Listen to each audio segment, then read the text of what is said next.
माझ्यासोबत शिवसेना उद्धव बाळासाहेब ठाकरे पक्षाच्या नेत्या सुषमा अंधारे आहेत. ताई, आज गुरुपौर्णिमा आहे. गुरुपौर्णिमेच्या तुम्हाला शुभेच्छा. तुमच्या जीवनातील गुरूंशी आज तुमचं बोलणं झालंय का? आशीर्वाद घेतलेत का? मग पुढच्या प्रश्नाकडे जाऊ. निश्चितपणे मला माझ्यासाठी गुरुस्थानी असणारे संत कबीर, छत्रपती राजर्षी शाहू महाराज, विश्वरत्न डॉक्टर बाबासाहेब आंबेडकर आणि क्रांतिबा ज्योतिबा फुले हे कायम आमच्या गुरुस्थानी राहणारे लोक आहेत. पण माझ्या वास्तव आयुष्यामध्ये माझे आजोबा जे आत्ता हयात नाही आहेत, माझे सेवानिवृत्त मामा, मला राज्यशास्त्र शिकवणारे एस.ए. कुलकर्णी सर आणि माझ्या भोसलेबाई, या सगळ्या लोकांचं स्थान माझ्यासाठी फार मोठं आहे.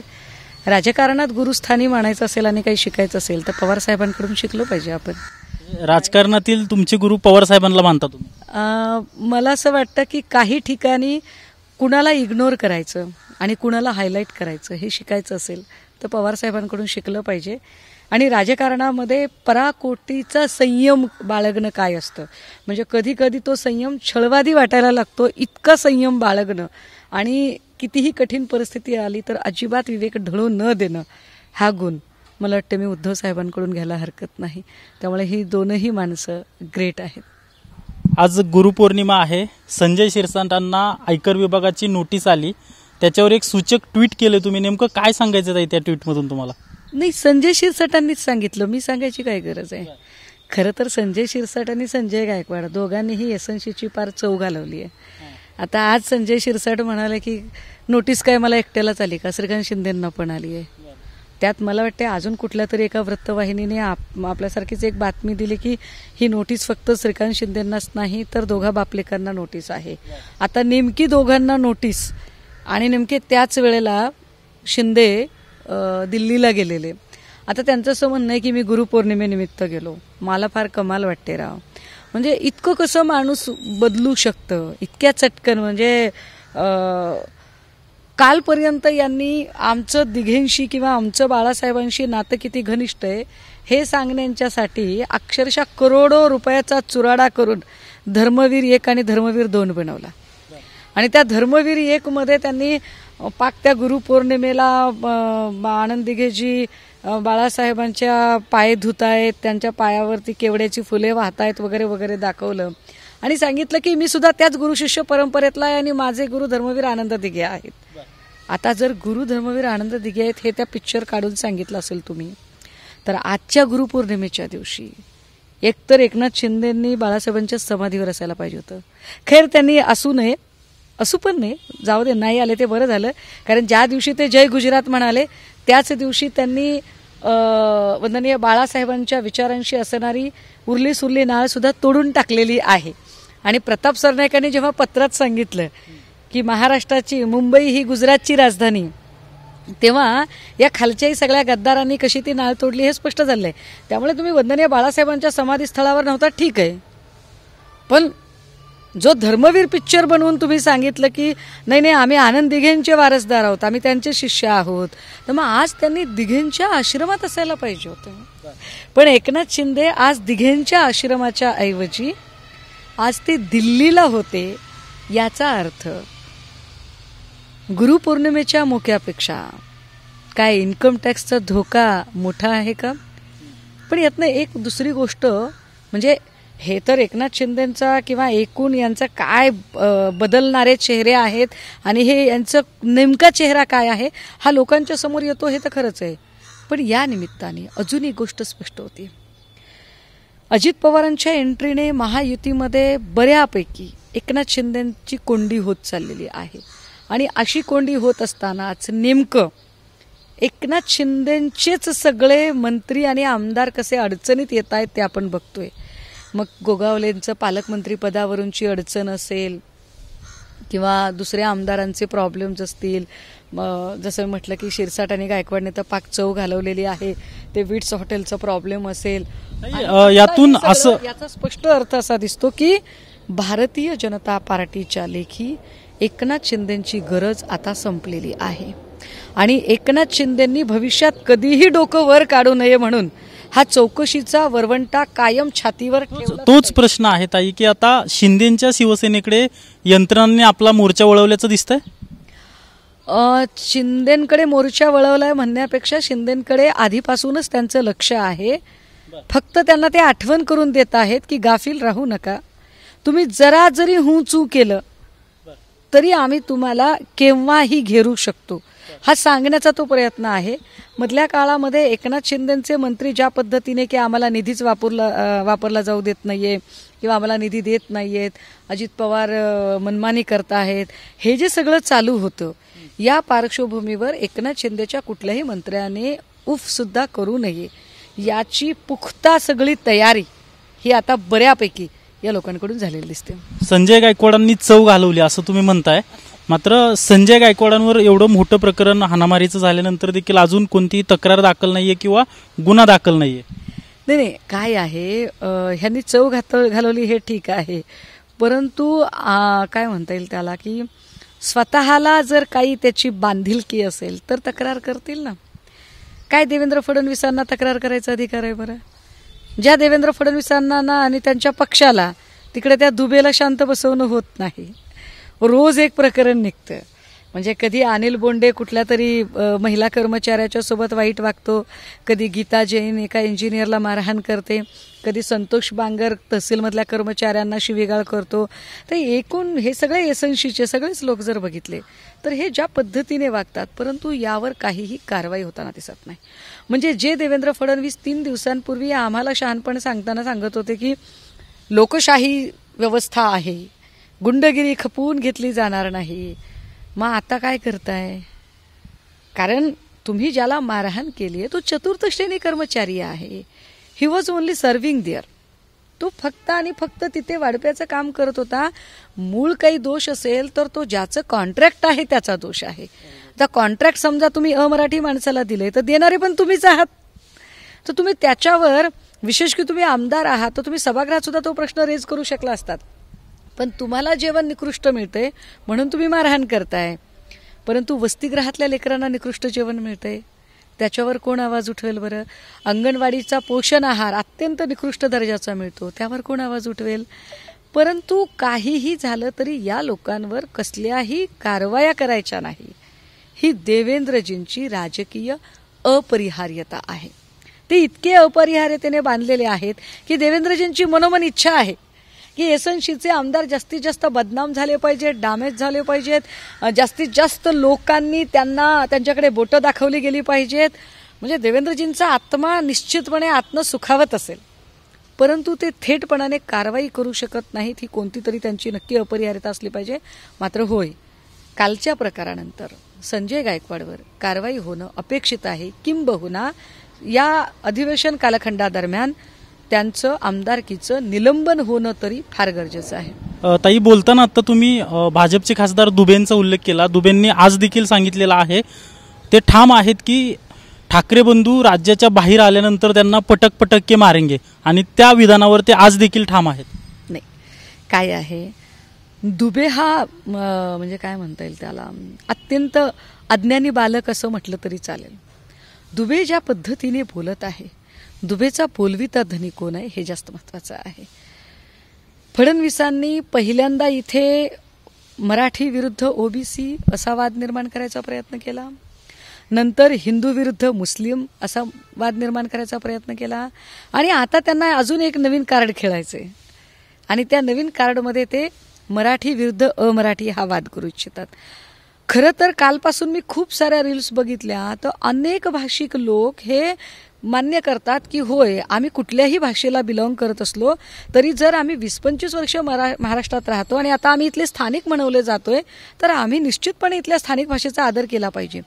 पण तरी सुद्धा एक दुबे नावाचा माणूस कुठेतरी लांब बसतो आणि जाणीवपूर्वक तिथून विधानं करतो, आणि जी विधानं इथल्या माणसांना प्रोवोक करणारी असतात, उचकवणारी असतात. आता हे उचकवणं आणि जाणीवपूर्वक मराठी विरुद्ध अमराठी दंगल निर्माण करणं हे कोणाच्या फायद्याचं असू शकतं? तर हे फडणवीसांच्या फायद्याचं असू शकतं, आणि फडणवीसांनी जाणीवपूर्वक ही नीती वापरलेली आहे. फडणवीसांना या राज्यात आधी मराठा विरुद्ध ओबीसी, मग हिंदू विरुद्ध मुस्लिम, आणि आता मराठी विरुद्ध अमराठी ही सरळ सरळ त्यांना आता दंगल करायची आहे. दुबेंकडून वक्तव्य असं केलं गेलेलं आहे की जर मराठीच बोलून घ्यायचं असेल तर मग अंबानींकडून का तुम्ही मराठी बोलून घेत नाही, किंवा मग माहीममधील मुस्लिम लोकांकडून का मराठी बोलून घेत नाही?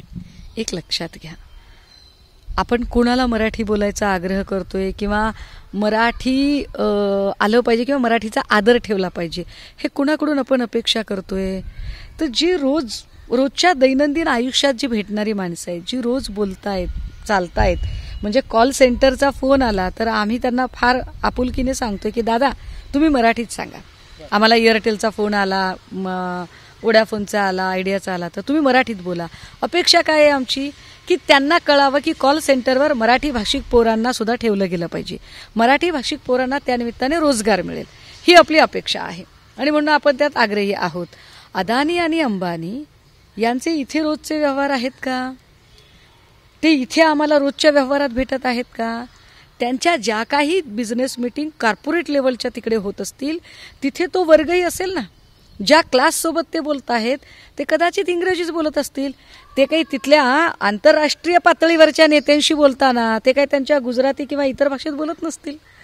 एवढा साधा बुद्ध्यांक भाजपच्या नेत्यांकडे असेल तर ते असे बालिश प्रश्न निर्माण करणार नाहीत, परंतु बुद्धीची आणि यांची गाठभेट झालेली नाही. ताई, आता संजय शिरसाट आणि गायकवाडांबद्दल तुम्ही बोलताना गद्दार या शब्दाचा उल्लेख केला. विधानसभेत अधिवेशनात देखील आज खडाजंगी झालेली आहे. अनिल परब यांनी गद्दार या शब्दाचा उल्लेख केल्यानंतर शंभूराज देसाई आणि दोघांमध्ये खडाजंगी झाली आणि बाहेर ये तुला दाखवतो अशा प्रकारचं ते सगळं चित्र होतं. नाही, शंभूराज देसाईंमध्ये तो उन्मत्तपणा आहे. तो उन्मत्तपणा एसएनसीच्या सगळ्याच लोकांमध्ये आहे. पैसा गप्प बसू देत नाही माणसाला. पैसा आणि सत्तेचा जो दर्प आहे तो पैसा आणि सत्तेचा दर्प सतत उफाळून येत राहतो. त्यामुळे त्यांचं ते बोलणं स्वाभाविक आहे. पण गद्दाराला गद्दार नाही म्हणायचं तर अजून काय म्हणायचं? म्हणजे शंभूराज देसाईने कितीही आव आणला तरी शंभूराज देसाई हा गद्दारच आहे. शंभूराज देसाईच्या कपाळावरचा गद्दारीचा शिक्का आजन्म राहणार आहे. TV9च्या माध्यमातून पुन्हा एकदा सांगितलं पाहिजे की शंभूराज देसाई असतील, एकनाथ शिंदे असतील किंवा त्यांच्यासोबत गेले शिरसाट, गायकवाड, थोरवे, जे कोणी लोक आहेत हे सगळे गद्दारच आहेत आणि गद्दारांना गद्दारच म्हटलं जातं. सभागृहातही गद्दार म्हटलं जाईल, सभागृहाच्या बाहेरही गद्दार म्हटलं जाईल, सोशल मीडियावरही गद्दार म्हटलं जाईल आणि कदाचित इतक्या वेळा गद्दारी ऐकून तुमच्या स्वप्नात सुद्धा गद्दार गद्दार शब्दाचा इको होत राहील. ताई, हे सगळं जर तुम्ही असं म्हणताय तर बाहेर ये तुला दाखवतो अशा प्रकारचं जे चित्र होतं हे याला काय म्हणायचं नेमकं? नाही, हा सगळा उन्मत्तपणा आहे. भाजपचा असेल किंवा एसएनसीचा असेल, त्यांचे जे लोक आहेत जे उन्मत्तपणे वागतात, बोलतात. मागच्या वेळेला कुणीतरी एक विचित्र बाई होती, ती फार अशा भाषा करत होती. तर हे सगळे उन्मत्त लोक आहेत. सत्तेचा उन्माद आहे, परंतु हा जो उन्माद असतो तो टिकत नाही फार काळ. सत्तेचा अमरपट्टा कोणीही इथं बांधून आलेला नाही. हे सगळं चित्र अधिवेशनातलं आहे. तर दुसऱ्या बाजूला वरुण सरदेसाईंनी आरोप केलाय की नीलम गोरेंच्या सुरक्षा रक्षकाकडून धक्काबुक्की केली गेल्याचा आरोप केला. हे असं आहे की काय म्हणता येईल त्याला, गायकवाड आणि शिरसाट तो शिरसाट, गोरेबाई सुभानल्ला म्हणल्यासारखा कार्यक्रम आहे. वेगळ्या जगामध्ये गोरेबाई एका वेगळ्या जगामध्ये वावरतात. त्यांचं सतत असं म्हणणं आहे की आय एम द, मी जगातली सगळ्यात कोणीतरी जगावेगळी परग्रहावरची कोणीतरी आहे अशा थाटात ज्या गोरेबाई सतत वावरत असतात. म्हणजे कालही आम्ही बघितलं की काल ज्या वेळेला विधानमंडळाच्या पायऱ्यांवर घोषणा चालू होत्या आणि त्या अशा ज्या बघत होत्या की अरे आता काय खाता का गिळता, काय आता तिथले तिथे गोळी मारता, काय करणार काय तुम्ही ज्या चुका केल्या त्यानुसार लोक तुम्हाला बोलणार आहे, तुम्हाला ऐकावंच लागणार आहे. परंतु त्यासाठी त्याची प्रतिक्रिया म्हणून तुम्ही जे वाईस वर्षा वागता ते अत्यंत चुकीचं आहे. तुम्ही लॉजिकली फाईट करा. शंभूराज देसाईने लॉजिकली आपल्या जाण्याचं समर्थन करावं. आईला मायला म्हणजे तुम्ही सभागृहाचे सदस्य असताना तुम्ही अशा स्त्रीवाचक शिव्या देता, तुम्ही चक्क आईवरून शिव्या देता, हे वाईट आहे काही? ताई, आगामी महापालिका निवडणुकांमध्ये दोन्ही ठाकरे बंधूंनी एकत्र एक निवडणुका लढवाव्यात अशी मागणी होते. मात्र जर दोन्ही ठाकरे बंधू एकत्र आले तर महाविकास आघाडीचं नेमकं काय होणार आहे? मला वाटतं की या जर तरच्या याला काही अर्थ नाही. जेव्हा हे सगळं घडेल तेव्हा बघता येईल. तुर्तास तरी एवढं नक्की आहे की त्या दिवशी जो काही 5 तारखेचा, कारण की उद्धव ठाकरेंनी यापूर्वीच मेळाव्यात सांगितलंय की आम्ही एकत्र राहण्यासाठीच एकत्र आलोय. जर दोघे एकत्रच राहणार असतील तर महाविकास आघाडीचं काय होणार? राज ठाकरेंना मान्य होईल महाविकास आघाडी? 5 तारखेला जो विजयोत्सव झाला त्या विजयी उत्सवाला सगळ्या पक्षाचे नेते हजर होते. त्याला महादेव जानकर होते, राजू शेट्टी होते, सुप्रियाताई होत्या, सगळ्या प्रकारचे नेते हजर होते. हा एक भाग. आणि तुम्ही जे म्हणताय की राज ठाकरेंना काय हे मान्य होईल का, तर सगळा मेळावा झाल्यानंतर हे सगळे लोक खाली बसलेले होते. स्वतः राज ठाकरेच उठले, पुन्हा एकदा ते डायस जवळ आले आणि ते म्हणाले की अनेक पक्षाचे नेते खाली बसलेत, मी त्यांना विनंती करतो की त्यांनी वर यावं. आणि त्यांनी स्वतःहून त्या सगळ्यांना हाक मारली. यावरून असं म्हणायचं की राज ठाकरे देखील महाविकास आघाडीचा एक भाग होतील. मला असं वाटतं की पॉलिटिकल सिनरिओमध्ये तुमच्या बॉडी लँग्वेज खूप मोठ्या डेफिनेशन सेट करत असतात. अगदी म्हणजे मी मागेही म्हटलं की कोणता नेता कोणत्या क्रमाला बसतो, कुठे बसतो, किंवा त्याच्या म्हणण्याला किती स्थान आहे, ह्या सगळ्याच गोष्टी या फार महत्त्वाच्या असतात. आणि त्या दिवशीची राज ठाकरेंची बॉडी लँग्वेज ही काही डेफिनेशन सेट करणारी होती. त्या डेफिनेशन्स आणि त्याचे अर्थ अजून काही काळाने आपल्याला अजून चांगल्या स्पष्टपणे दिसायला लागतील. ताई, मोहन भागवत यांनी एक सूचक वक्तव्य केलेलं आहे की 75 वर्षाची शाल अंगावर पडल्यानंतर थांबलं पाहिजे. त्याच्यावर संजय राऊत म्हणतायत की मोदींचं वय सप्टेंबरमध्ये 75 वर्ष होते आणि मोदींना देखील हा नियम पाळला पाहिजे. मला असं वाटतं की सरसंघ संचालक कुठलंही विधान असंच करणार नाहीत. त्या प्रत्येक विधानाला एक गर्भित अर्थ असणं अपेक्षित आहे. आणि त्यामुळे सरसंघ संचालकांनी जे आत्ता विधान केलेलं आहे की 75ची शाल अंगावर पडताना आपल्याला थांबलं पाहिजे आपण, तर निश्चितपणे 17 सप्टेंबरला मोदींना आता 75 वर्ष पूर्ण होत आहेत. आणि हे वाक्य हे सगळ्यांनाच लागू होते असा अर्थ काढून हे वाक्य मोदींच्यासाठी आहे, किंबहुना मोदींच्यासाठी आहे आणि नंतर सगळ्यांना लागू आहे असं सुद्धा समजायला हरकत नाही. मला वाटतंय सरसंघ संचालकाच्या बोलण्याचा मान मोदींनी ठेवला पाहिजे. मोदींनी थांबलं पाहिजे, तुम्हाला पण वाटतं? मोदींनी थांबलं पाहिजे, कारण मोदी थांबल्याशिवाय अमित शहा आणि देवेंद्र फडणवीस आणि योगी आदित्य या तिघांची धुमश्चक्री आपल्याला कशी बघायला मिळेल?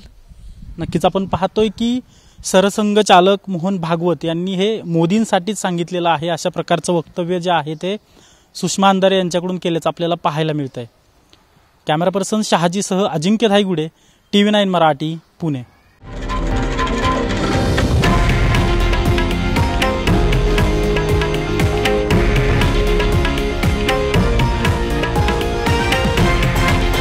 हे आहे देशातील नंबर 1 न्यूज नेटवर्क आणि आपण पाहत आहात TV9 मराठी, एकमेव.